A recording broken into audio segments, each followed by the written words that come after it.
Good Your hair's morning. My coffee is backwards. You're right, darling. So good to have a friend like Darlene who can fix my stuff. Okay. Good morning. Good morning. Grab your coffee. Please join us. It's Grief Talk Wednesday, darling, and Yes, this it is is. exciting. I have to say, I looked forward to every Wednesday to just connecting with our friends. I know some people watch us live and some watch us later, Mhm. but we are loving all the comments. Oh my goodness, this community is amazing. My name is Jennifer Tom, and I'm with my friend. Darlene Rample. Yes, and we just love this. Like Mhm. this morning, as we were having coffee and just talking about what are we going to talk today, we just feel the love, we feel the goodness, and we want to bring you joy and we want to bring you amazing stuff. So today, I'm excited because we will be talking about the power of relationship with self. Oh, deep, deep, deep. But before we start on our topic for the day, I'm excited to show you our quote. Darling, do you want to put the quote? It's so exciting. Please give us a thumbs up. I see some friends who are on. Please give us a thumbs up to let us know you're watching. I love the love. And oh my goodness, my friends, look at the quote. This quote is on our book. So if you haven't grabbed a copy of our book, When Flowers Aren't Enough, check out our website. And I'll let Darlene read it because I'm excited. Okay, so our quote from our Flowers When Flowers Aren't Enough book is, remember to be kind to yourself. Physically, that means eating healthy food, getting enough to sleep, and exercising, even just going for a short walk. Emotionally, it means being patient and compassionate with yourself as you experience the grief process. Oh my goodness. Please give us a thumbs up if you love that quote. If you want to read more about how to have a relationship with self, grab our book. But I want to share today that it's when you have self-love, we love others better. I love that. When we have self-love, we love others better.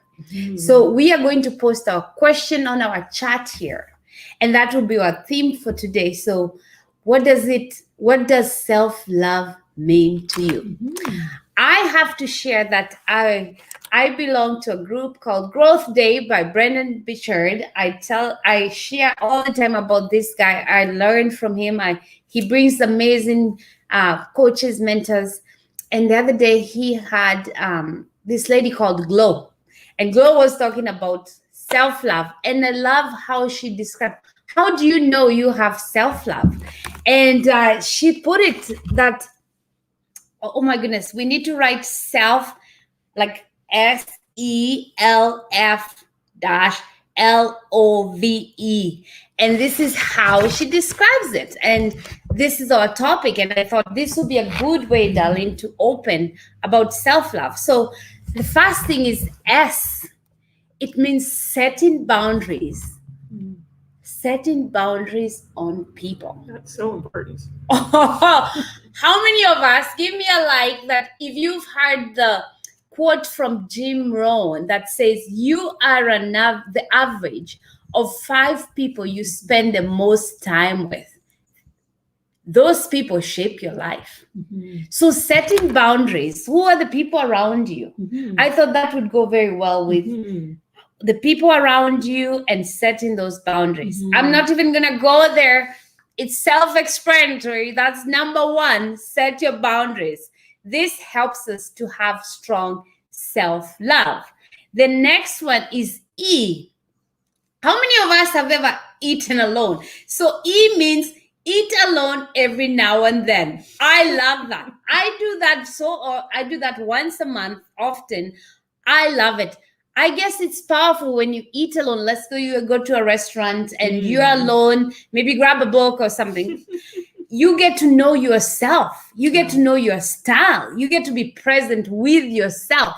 That is part of self-love. I'm going to go quick because we only have 10 minutes. The next one is L. Let people know your love language. This is part of self-love. What's your love language? So I have a story for you. Like when I heard about love languages, there's a quiz online you can take, and I did it with our kids. And we have a 13-year-old and 11-year-old. And I realized from that quiz that our daughter's self-love is affirmation. And I'm like, whoa, no wonder you buy her anything. She's like, oh, thanks. But you tell this girl, you are awesome, you're good. You can just see her glow. So our question is, what is your self-love? Our son, who is 13, I realized he loves quality time. These things, whether it's with your partner, your friend, your family, your child, please find out what's their love language. So we've talked about others. What about us? What's your love language? I know mine. Truthfully, I think it's because of my background. I don't like gifts. You give me gift, I mean, I'm thankful, but it's not that way. My love language is act of service. So can you imagine if someone knows that about me? Please do stuff for me. Just kidding. But also, how do I like to give? How do I give the love? And I realize personally, the way I give love is I love encouraging, inspiring, and affirming people that you are good, you can do it. That's how I show my love. So if we understand each other, it's easier. So here is another question for you. How do you receive love and how do you give love? Okay, let's move forward.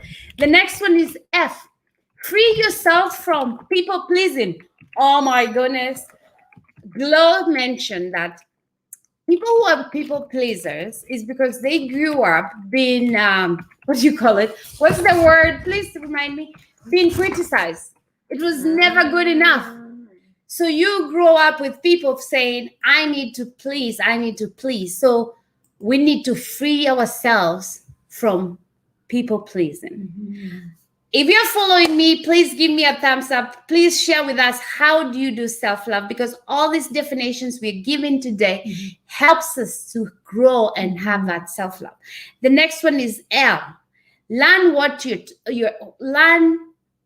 your triggers are. So for example, my trigger is negative people. I promise you.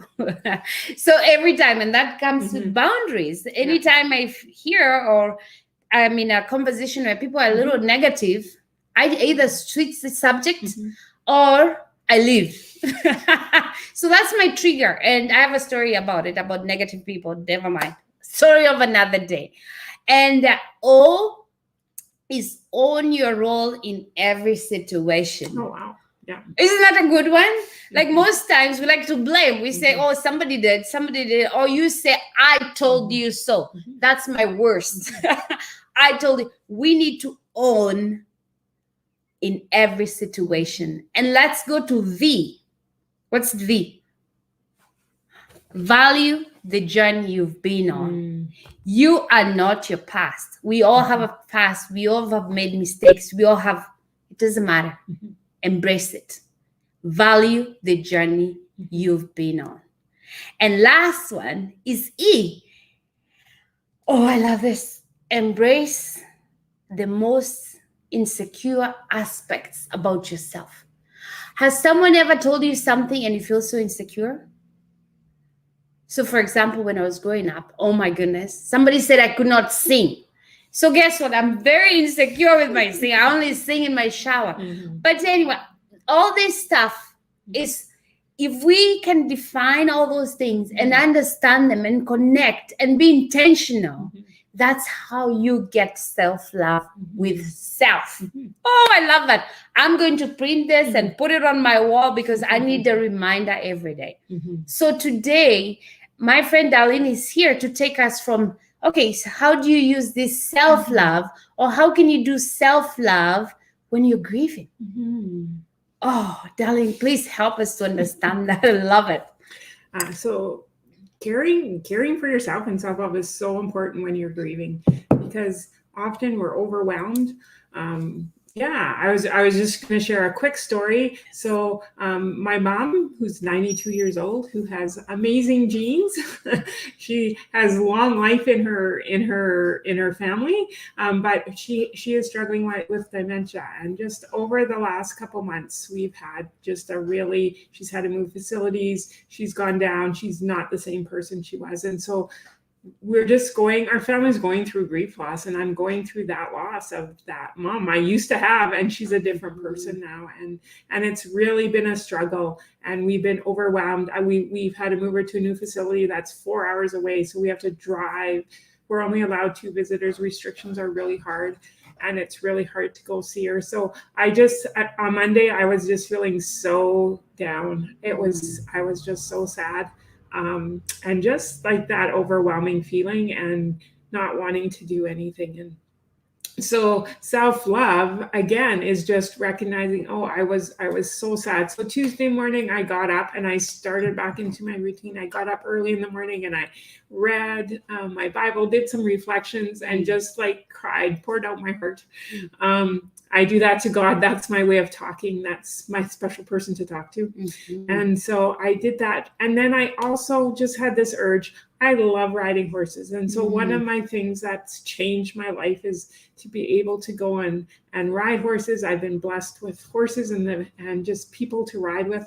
And so that morning I decided, no matter how busy my schedule was, which was very busy, I was going to take a couple hours off to go riding. And so I phoned my friend and I was like, Sarah, do you want to come riding with me? And so, we took that 2 hours. We were out there probably 3 hours just riding horse and playing with our horses. And it was like so refreshing. And it was so empowering then to be able to go back and finish my tasks for the day, and also call and set another visit with my mom, which is always stressful because we never know how she's going to be when we get there. But it was just that refreshing, taking care, giving myself permission, right, to take care of myself. And that's just one example of self-love and caring for yourself when you're in grief. Oh, Darlene, thank you for sharing. And that's why every time we show up every Wednesday, when we talk about loss, we just don't talk about loss of a loved one. We talk about, for an example, with Darlene's mom, she's not well. That's loss. She's still with us, but it's a loss. And how do we do self-love when you're going through life events? These are life events, whether it's loss of a loved one, loss of a job, loss of health. The number one thing we need to remember is to self-love. And I'm excited because Darlene has a few tidbits to give us today before our close on how to recognize that. So one thing again is just to acknowledge or recognize when you need help, or when somebody you love is going through something and needs help. So I'm going to just share, these are in our book, but just when we need more help. And so I'm just going to quickly share the screen. We are really figuring this out. Yay! So one thing just to recognize, when you are starting to neglect caring for yourself every day, when you are not doing your regular things that you do to take care of, it could be neglecting housework or neglecting those things that need to be done, not cooking meals. It can be not sleeping or sleeping all the time, not going and enjoying those hobbies that you love, just being too tired to do those. Not finding joy in the relationships that you used to, excessive drugs and alcohol, and having thoughts of self-harm. These are just a few signs that we just want to share with you, because if you are experiencing some of these signs, you do need help. You need more help than you just get by yourself. So we would really encourage you, know when you need self-care, and watch out for other people. And when they are grieving too, watch out for other people so that you can see the signs to get help. That is powerful. That is powerful, Darlene. Thank you for sharing. And I have a challenge for everybody today to go and find out what's your love language. Yes. And Darlene is my friend, and I still don't know. Do you want to know? Yes, please tell us, My Darlene. love language is physical affection. If you give me a hug, that is like the best thing. I I have a little struggle with just strangers giving me hugs, but I love when I have people I know to give me hugs. And I love giving, I always just want to hug people. And that's my love language.